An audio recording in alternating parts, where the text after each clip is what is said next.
and also we provide education for faculty and staff on how to make their electronic documents and electronic media accessible for students with disabilities. And I have with me here Montie. She is our ADA project coordinator. She has been with us for a long time, and prior to being an ADA project coordinator, she was a counselor working directly with the students. So we have a lot of knowledge here to learn from Montie. So today, okay, so we have some objectives to meet today. So by the end of this workshop, our presentation, you should be able to recognize that UNC Charlotte is a state university, and it has an obligation towards some of the legal laws. You will be able to name some of these laws that support people with disabilities and provide equal access. There are different terminologies that we would like to present for you, one of which is accommodation and accessibility. People are always confused what's the difference between accommodation, what's accessibility, and who's responsible for this and that. We'll be covering that. We'll give you some examples of physical disability. When you see some physical disability, you'll be able to relate to electronic disability. We'll give you example of physical accessibility, and you'll be able to relate to electronic accessibility. The main goal here is to understand universal design is the approach to inclusiveness, and this is something hopefully you will be recognizing. We will also view some of the hints and tips toward creating accessible content. We'll show you also some of the tools related to Eksheir. It is available almost in every software. And we will also view or describe some of the assistive technology that we have. And this is our agenda. It is a long one. So I'll give it now to Montie. All right, thank you. Thank you, Khaleel. And I think Constance is there. I'm going to let you know, Constance, this is our second time doing this webinar. So we appreciate your patience as we kind of work through any kinks that we have come up. So my component of this workshop is a bit of the easy side. My job is to sort of share like why it's important. Why is it important to make sure that electronic content is accessible? And so I'm going to go through a few of the reasons why that is the case. As soon as I can move my move the screen here. There we go. Okay.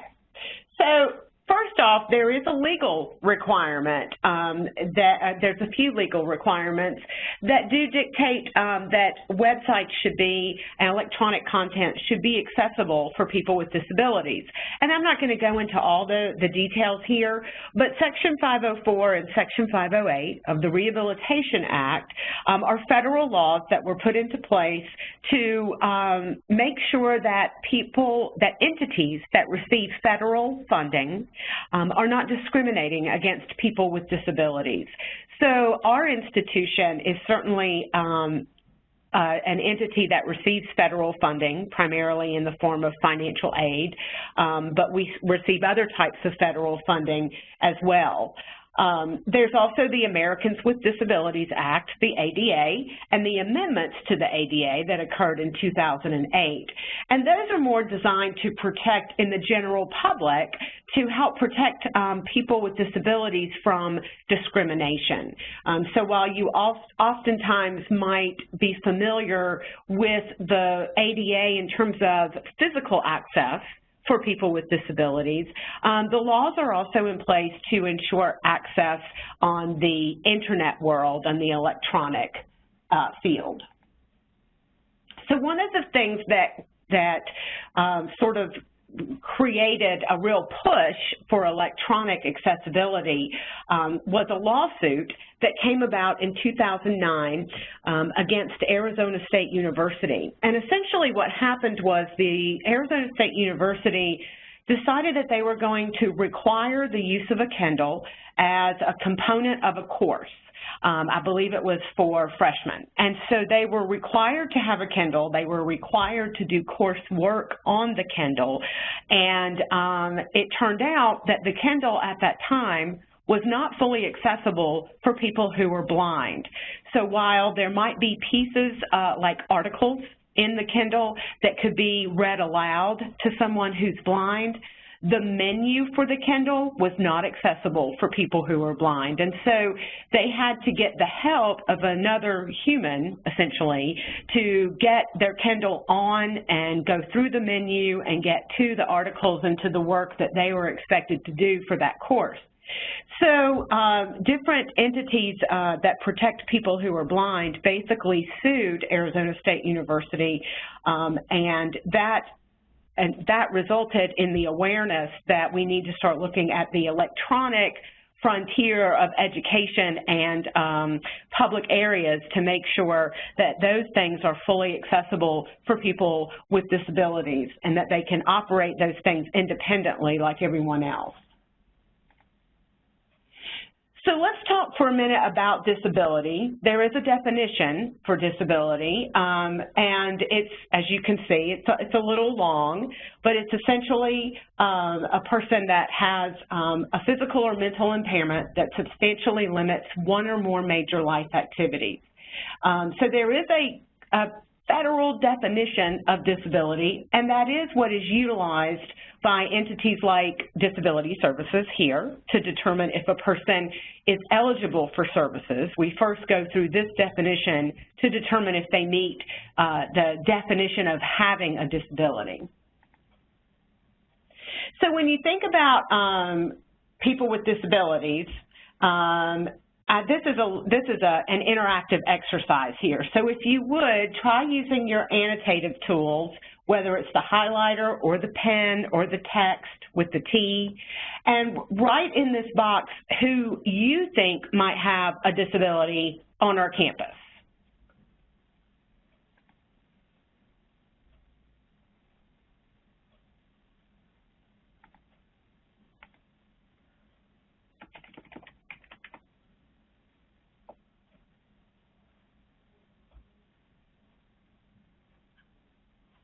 And go ahead and type in the chat box if you're having any problems with that.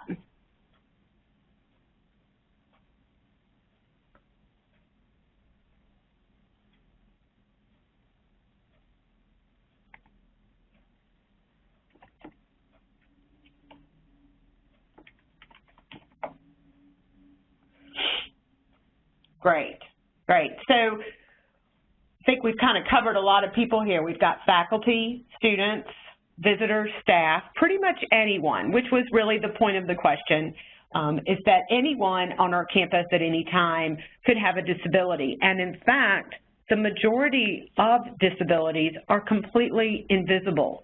So over 90% of the entire population of people that have disabilities have a disability that's hidden. You wouldn't automatically know that they have a disability just by looking at them. So that's important to keep in mind. Great, thank you. Okay, so now I'm going to try to break down accommodation versus accessibility. Talk a little bit about the differences between the two. For accommodation for someone with a disability, an accommodation is extremely individualized, it's customized, and it's determined by the Office of Disability Services when it comes to a student. So if you are a faculty member and you're working with students, you are not required, in fact, you're encouraged not to determine an accommodation for a student with a disability. It's the role of Disability Services to first determine if the student meets that federal definition of disability, which we do through medical documentation. And then it's the office's job to determine what accommodations are reasonable and appropriate and don't provide a special advantage for that person with a disability. So accommodation is something that's completely determined by the staff in the Office of Disability Services.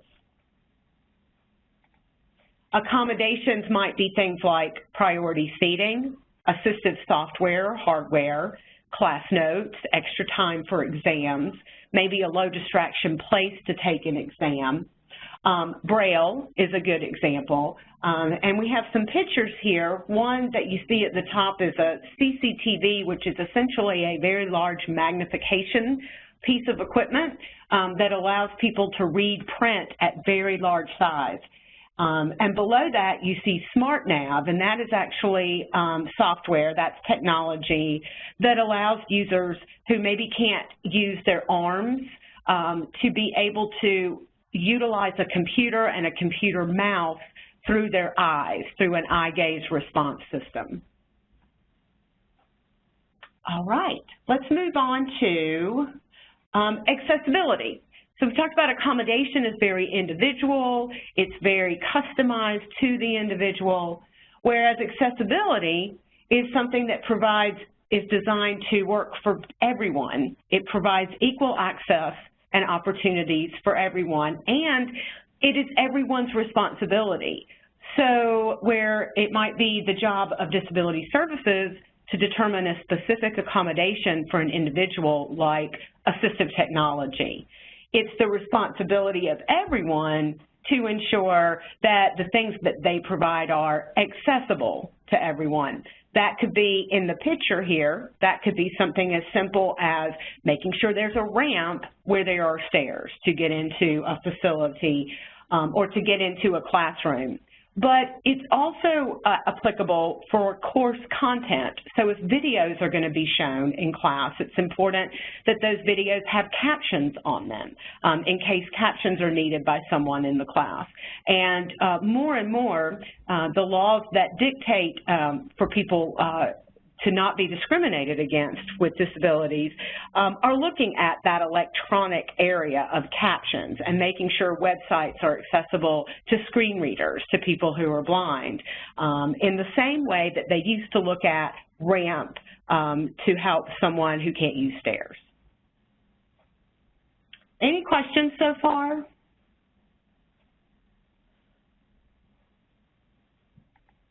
Okay.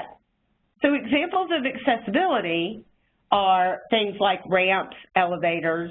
Our wireless system is something that a blind person can sign on to with their screen reader software. Even using a microphone in class could be considered an example of accessibility. It helps ensure everyone can clearly understand the instructor. Okay, so to continue to get an idea of accessibility, we're going to do a little game here where I'd like to show you some locations on campus. And if you'll take a look at these photos, and again, using your annotation tools there in whatever form you want to use, take a look at these pictures, and we're going to do one at a time, and tell me what you think is a circle or indicate what you think is a problem in terms of accessibility with this.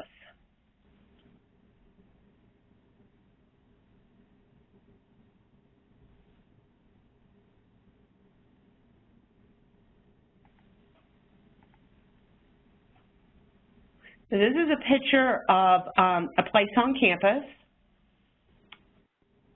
Very nice, yes. That's where I was going to say as well.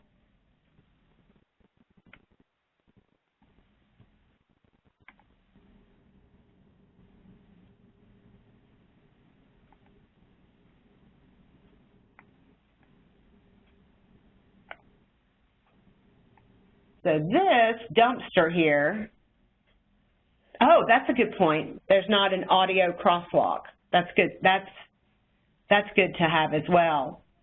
So as you can see, this is a path, and there's this very large blue dumpster that has blocked one side of the path. So potentially a person that's using a wheelchair may not be able to get around that dumpster on the other side there. It may not have enough, they may not have enough room to get around the dumpster. But also if a person is blind and is maneuvering across this crosswalk, they may not realize that that dumpster is right in front of them until they actually hit the dumpster. And something similar like that has happened on our campus before. Okay, let's go to the next one. What about these stairs? I mean, these are stairs, so we know already that, you know, they're not something that people that use wheelchairs could use. But what could be an accessibility issue with these stairs?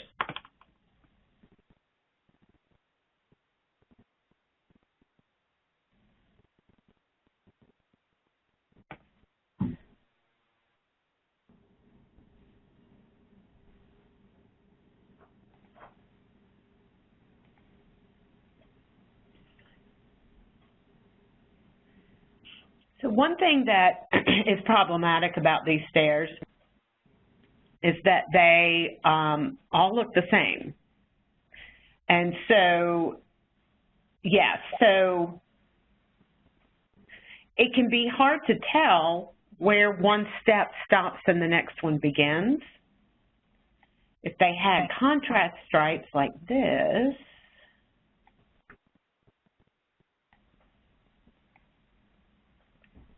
it would help to differentiate the steps, one between the next. This is an initiative that we started around our campus of providing contrast strips or stripes, however you want to view it, to our exterior stairs and our interior stairs. We're not finished doing all of them yet. No signs, sure, that's an issue as well. You might notice that these stairs are made of marble, so they're very slick, and that could be problematic as well.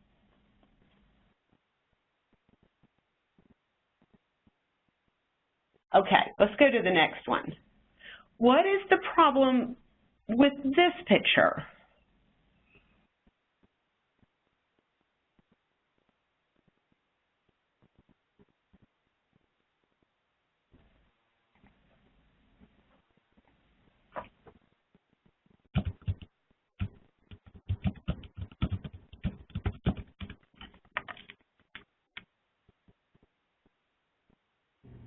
So these here are automatic door action. Well, that doesn't show up. That yellow does not show up very well.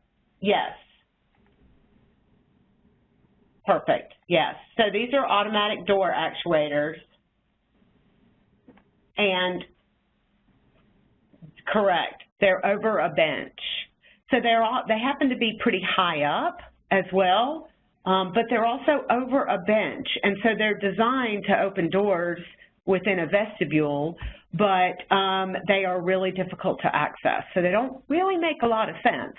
Door actuators are actually not legally required, but they are extremely helpful for many users, not just people with disabilities. But if you have them, they need to be in a place that works, that's accessible. And these are not in that location. Okay. So this next example is a little different. So if you take a look at this picture and try to figure out what Marilyn Monroe might be saying given the context of this picture.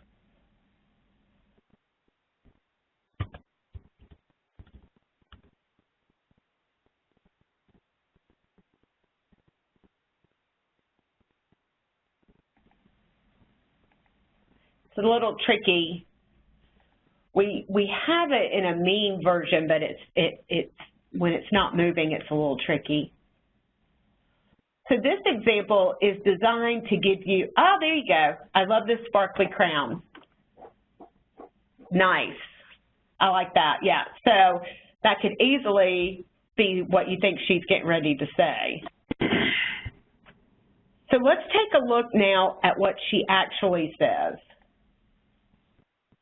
How do you put it around your neck? So it's meant to be a joke where Marilyn Monroe, in her role as sort of the ditzy blonde, is not sure what that's supposed to be. And so she assumes it's a necklace. So without captions, it can be difficult to understand the context of something, especially if you can't hear or if there is no audio. So that's an example of why captions can be helpful. So I've talked a little bit about disability, about accommodation versus accessibility, and I've given some examples of physical accessibility issues to sort of get your mind focused on the whole idea of accessibility.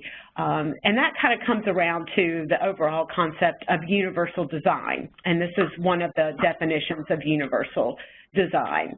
And so the more universally designed things are, the more usable they are for everyone. So they are, by nature, accessible.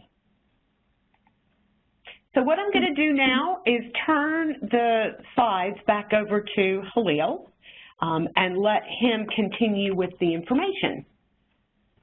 Great, thank you. So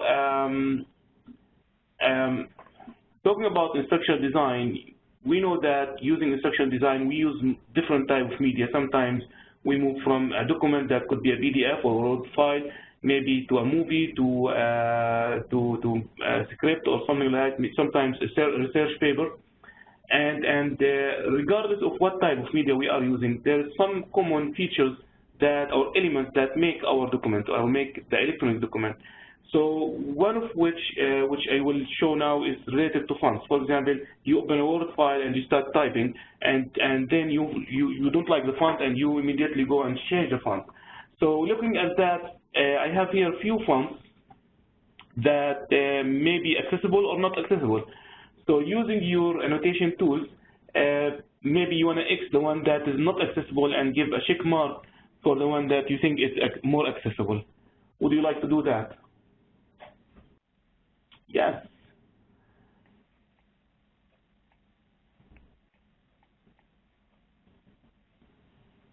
Yeah. So this is absolutely accurate. So among these fonts, I start from bottom up. The one at the bottom, which is Schiller, has a small issue related to actually decoration. So you want to really avoid fonts that is more of a decoration because it's just difficult to read. The one above it is Career New. This font has a similar character size. So you can see, for example, H has similar character size like E, like L, L, O, and comma. Then there's a huge space because it is similar spacing actually, but it is an empty. And that sometimes creates an issue with reading because the fonts are far away from each other. Okay, the one above it is a hand script, so you want to avoid all type of hand scripting. This one is a brush hand scripting or brush script MT. The one above it is all capitalized, and also this is another font that could cause issues. So these kind of fonts you need to avoid. Now the debate comes to Times New Roman. Times New Roman is very famous font. Most of many, for example, ADA, many of the standards will recommend using Times New Roman. But is it accessible? The truth, this font is not as accessible as the above one. And the reason is because of this little text that comes, for example, when you type hello or can you see my illustration and so forth. More, I want to focus on something related to the illustration, ILL, okay? And that's why we chose this word.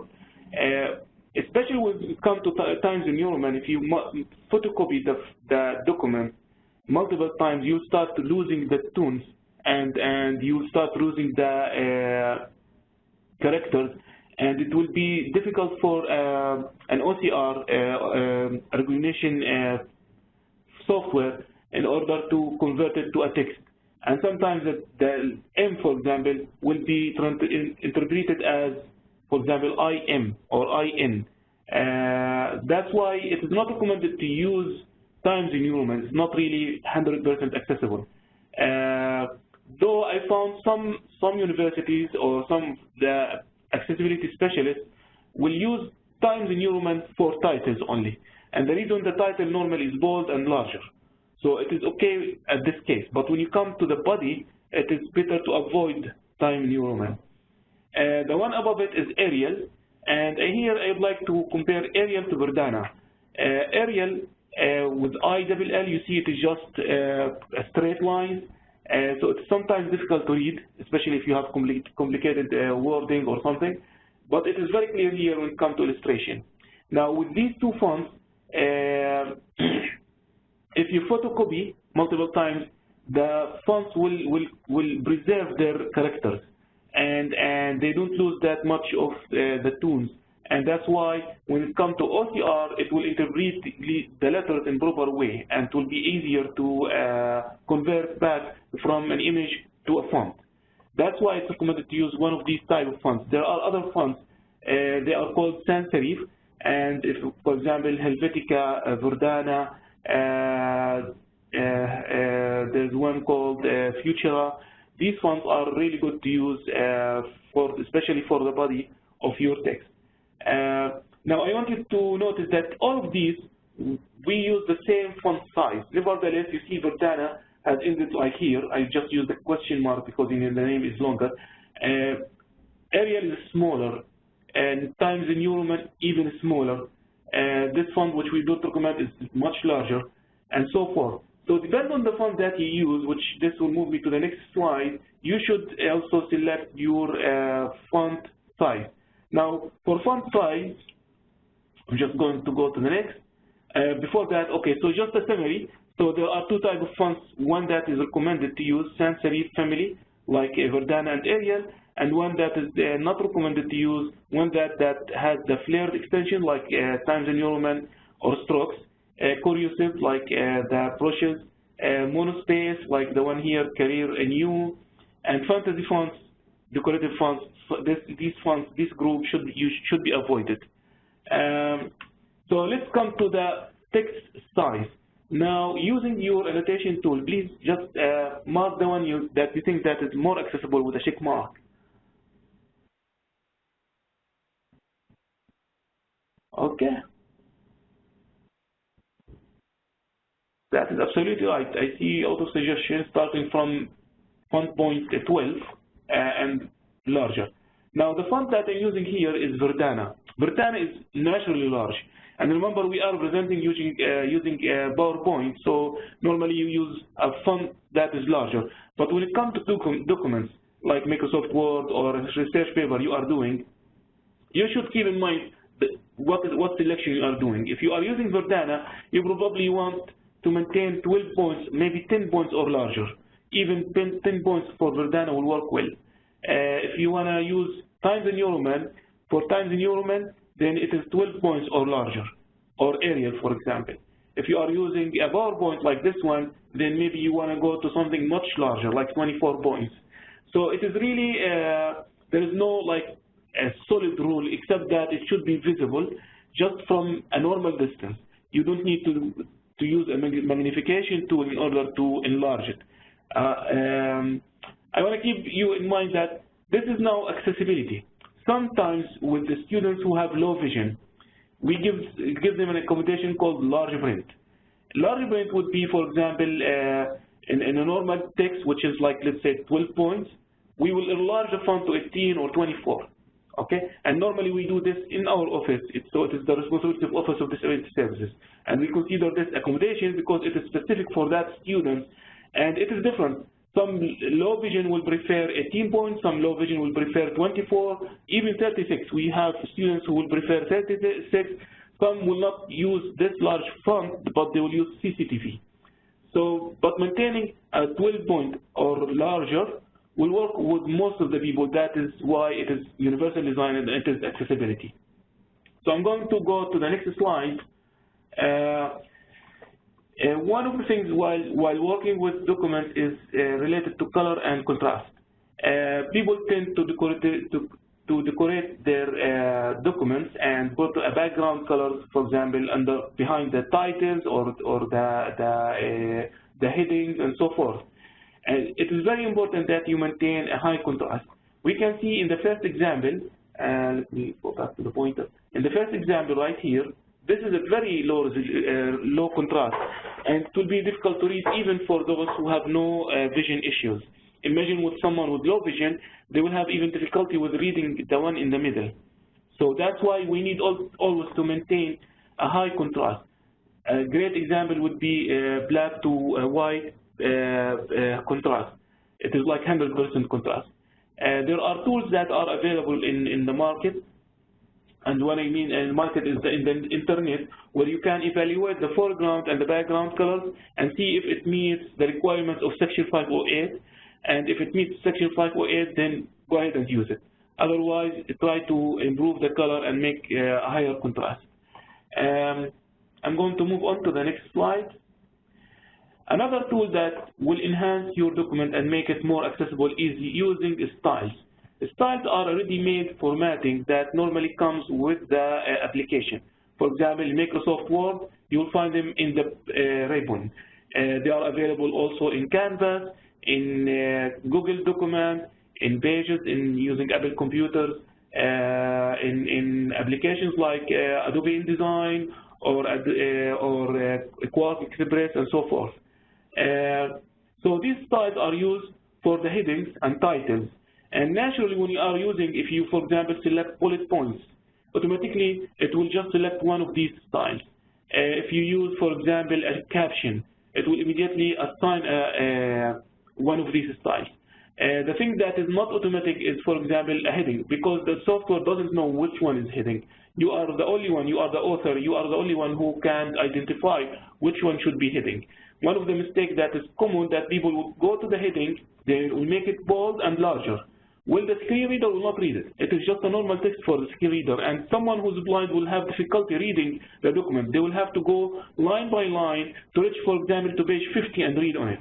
But if you have used heading, the screen reader will recognize these headings and give a list of headings for the user, and the user will just listen to the headings and jump to the proper headings, the one of interest, and they will read underneath it. So it is a screen reader listing for the user. I'll show you a screen shot of that. The user can jump to the desired title and read underneath it.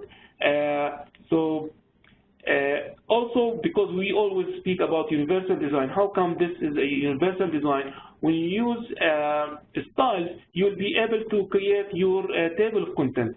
If you are using styles, you'll be able to create, for example, table of tables, or table of captions, or table of bibliography, and so forth. So this is how it is universal design. We normally have a workshop that is about 6 hours. We are providing that soon in summer and hopefully in fall. And we normally cover that in very detail on how to do it step by step. This is a screenshot of a screen reader. We use JAWS in this canvas, and we will hopefully demonstrate that for you. So you can see here there's a heading, list of headings. And what the user will do, they will just scroll down. For example, let's assume they are customers to this website. They can click A, and once they click the keyboard, the letter A, it will jump immediately and read access for visitors and students. If this is not part of their interest, they will click another time A, and this will jump them to the next title that starts with A, and that would be attention or attention graduation, or attention graduating 49 or something like that. So the point here that we want to provide the student who's blind the same experience like someone who's not blind. We are, as people who are not blind, most people are not blind, they will just navigate using their eye, and they will just read the titles, and wherever they stop, they will start reading. And we want to provide the same experience to the end users. So this is about the styles. I'll move on to the next slide. So this is some examples on the slide using styles.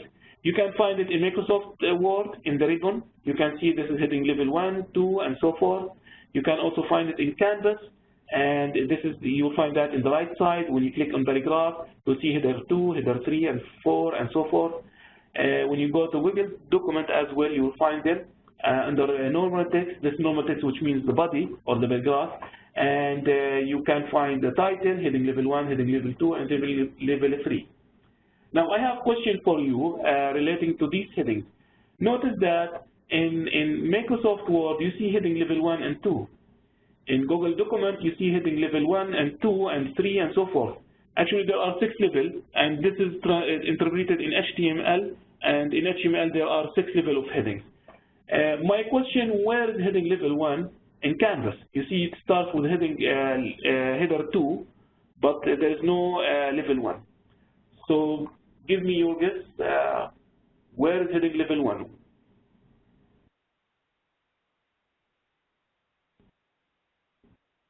You can use your annotation tool. You can type. There you go. Randy has found it. So what happened, our Center of Teaching and Learning has designed Canvas, so heading level 1 will go only in the title, right there, on the title. And when you are in the body, you start with heading level 2. So the point here that we want to give a proper hierarchy for the headings, okay? And normally I give example for United States. United States would be heading level 1. Then each state is going to be heading level 2. Then if you want to talk about specific city, then this is heading level 3. Then if you want to talk about specific county or maybe, then you speak about heading level 4 and so forth. So this is a hierarchical one to present your topic and you present your thesis. So I'll move on to the next question. Alternative text. This is one of the common things that faculty normally ask about. What is alternative text and how to add alternative text and what exactly should we add. So alternative text is normally used with images, pictures, graphs, charts, tables, and you are describing the image. So let's just focus on an image. Why? Because the screen reader doesn't know about the image. And what happens when the screen reader comes to the image, it has to interpret something for the blind. And what happens sometimes, it will just go and read the file name, which is wrong. And that's why you should provide a description for that image to help screen reader convey the information for the blind. Now the question, what is the description? Just focus on that. The point here is not the detailed information of the image, it is actually what do you want to convey to the students. Why did you use that image? It really depends on the context of the subject. I have here two examples. I'll start with the first one. So this is an image. Just put any topic in your mind and just give me an example of an alternative text for this image. And you can just write it down here using the text annotation. So right here.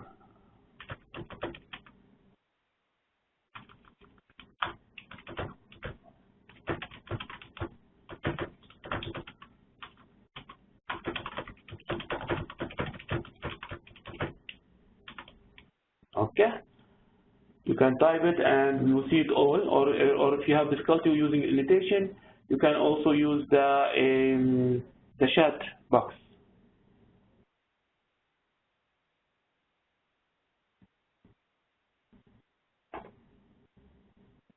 Okay, yes, virtual building, this is a good one.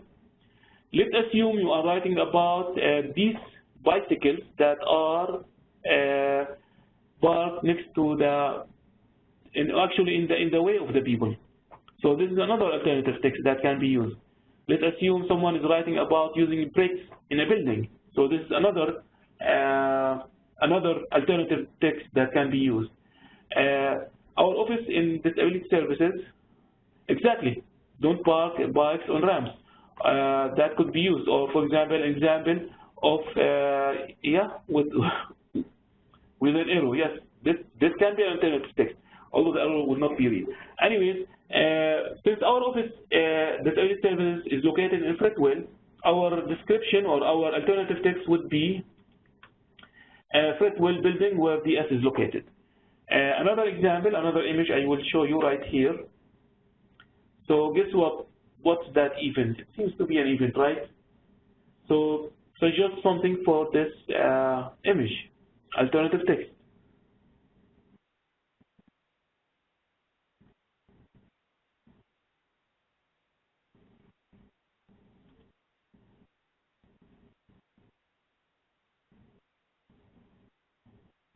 Yes, this is great alternative text. Outdoor festival with balloons. If you know that this is an orientation carnival, yes, that works well. If you know that this is an international event, you can write, okay, international festival next to SAC, for example. If you are writing about how to decorate festivals or events, then this is another alternative text, and so forth. The one we used here in this example, let me just move on. people gather for the international festival at STAC. So it is really open. It depends on your topic and the context of your topic. It is not describing word by word. You can't say, okay, this image has a lot of people wearing trousers or wearing pants and t-shirts, and there are pants with red color and green color. This is not the aim. The aim, why did you use this image? What do you want to convey? And that will meet the purpose. Normally in our workshop, the longer one, we cover how to skip an image. For example, you just add space. And we cover that, and even we cover how to add alternative text using Microsoft Word and Adobe Acrobat Pro. Our next slide related to tables. Normally we present our data using tables, and this table will include a header, actually a row and a column with data inside it. Now with this table that you see here is not designed very well, so what happens, the screen reader will not be able to explain that, for example, the program month is presented at 8:30 using CBS channel. Okay? To fix this error, you will have to specify the header row and the header column. Doing so will help the screen reader explain, for example, A to Z at 9:30 using NBC channel, and so forth. And normally we cover this also using our workshop, but this one is really short, and we just give you highlights. Our next topic here related to the built-in accessibility checker. Most modern software come with built-in accessibility checker. You can use this checker to identify the errors related to accessibility. It will give you an explanation why is that an error and how to fix it. I'll give you here a few examples related, for example, to Microsoft Word. So simply you go to File, Check for Issues, then you click Check Accessibility, and the result will be presented. For example, these images here or pictures and missing alternative text. If you click in any of them, it will highlight and will give you more information underneath. Of course, this is very small screenshot, and it will give you how to fix it. It will give you a step-by-step on how to fix it. Another example related to Adobe Acrobat, there's a tool called Accessibility Tool, and in that tool there's Full Check. When you click Full Check, it will give you a list of all of the issues, even the check mark. I like this one because when it is correct, it will give you a check mark, which is very encouraging. And the good news now that we have an accessibility checker in Canvas. So when you design your course, there is a small icon, especially in HTML editor, that look like a man here. And if you click on it, it will give you a list of errors in the right side. Okay? So it is available now in Canvas, and you can use it. And if you have any questions, you can reach out to CTL or Disability Services if you have any question about these accessibility checker. So the next thing I would like to talk about, we have about 5 minutes, the standard assistive technology that's available in University of North Carolina at Charlotte. We use here a specific software to make sure that computer labs are accessible. We have a great partner with ITS and other departments, IT, to make sure that JAWS, it is screen reader, and Magic, a screen magnifier, and the user right goals are installed in every computer where the student will use. Each of these software has specific purpose. JAWS is screen reader that explains everything on your monitor. It will tell the student which keyboard, which key should be clicked in the keyboard to move left or right, or to move from menu to menu, or to control the computer. Most of the users that uses JAWS are people who are blind. Magic is another application. It will magnify. It has about 64 level of magnification. So 64 level of magnification, this is really large. Sometimes the one letter will occupy the whole screen. It will also provide, for example, an inverted screen, or green screen, or black and white screen. So it depends on the student or the user who uses the screen, depend on their vision as well. But it is mostly used by students who are low vision, or with low vision, or colorblind, and so forth. Read and Write Gold is software that we have in Canvas, and it is we have it as a site license, which means that you can have it in your personal computer, even at home, or anywhere in Canvas. in the university. The software is used by people with disability and no disability. It will help with reading. Okay, it will help with reading sometimes similar words and so forth. It helps with writing research papers like biography, and will help with internet. Sometimes,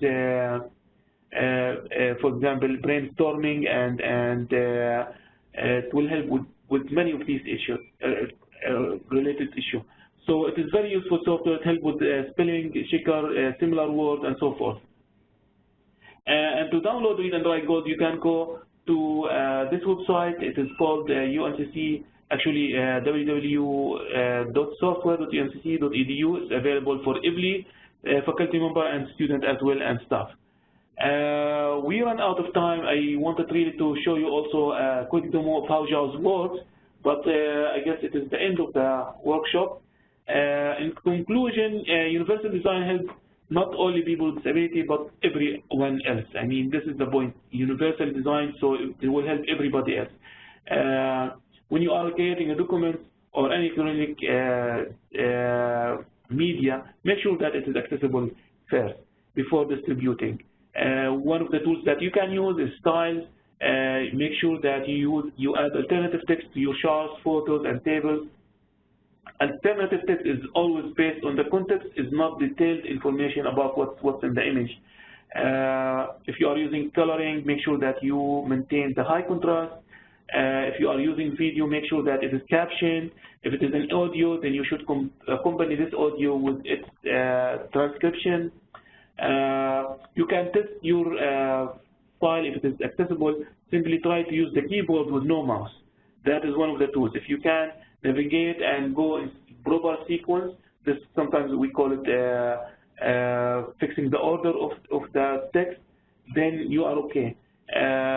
If you are teaching and you have in the syllabus, you should make sure that you have a statement like this one in your syllabus. I just want to mention that our phone number was changed about 6 years ago, and we still have people who are using our old phone number, which is not working at all. So make sure that you have the syllabus and the correct phone number for students. So if they are with disability, they can register and take services for their accommodation, for their personalized accommodation. And this is it for our workshop today, and I hope it was informative for you. If you have any question, you can contact me or contact Katie Montie. Thank you so much for your time. I'll return back to Lynn.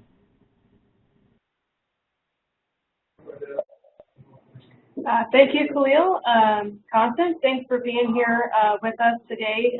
We have one webinar left that's coming from TTL. It is tomorrow morning, Introduction to Copyright in Education. So while you are making all of your materials accessible for all populations, this webinar is about making sure that you're not stealing them as well. So I hope to see you there, and thank you for attending. And thank you, Khaleel and Katie. Thank you. Bye. Bye-bye. Goodbye.